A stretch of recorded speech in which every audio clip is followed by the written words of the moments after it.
Madras bus స్టాండ్లో హీరోయిన్గా పరిచయం చేసి అక్కడి నుంచి ఇప్పుడు మళ్ళా మా ఊరి సీతయ్యలో హీరోయిన్ చేస్తాను. ఈరోజు పెళ్లి సందడి సాంగ్ చూశాను. సినిమాల కంటే చాలా చక్కగా యాక్ట్ చేశారు రేణుప్రియ గారు. అది చూస్తుంటే నిజంగా అంత టాలెంట్ ఉందా అనిపించింది. తన నవ్వు కానీ, డాన్స్ కానీ, ఆ స్మైలింగ్ కానీ, ఆ చిలకతో ఉండటం కానీ చాలా చక్కగా చేశారు.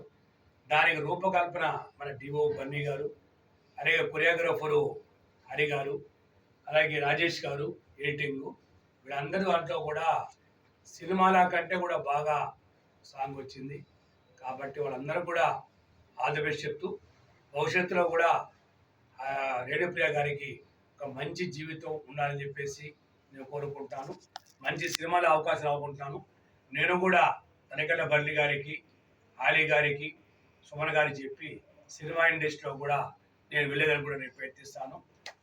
రేణుప్రియ వెనక కష్టం వాళ్ళ అమ్మగారు, వాళ్ళ అమ్మగారి ఊపిరి రేణుప్రియ, వాళ్ళ అమ్మ కష్టం అంతా రేణుప్రియే. కాబట్టి వాళ్ళ అమ్మను కూడా అభినందిస్తూ భవిష్యత్తులో కూడా రేణుప్రియకి మంచి భవిష్యత్తులను కోరుకుంటూ సినిమా అసోసియేషన్ ఎప్పుడు కూడా రేణుప్రియకి సపోర్ట్ చేయాలని చెప్పి కోరుకుంటూ సెలవు తీసుకుంటాను. మీరు చెప్పండి.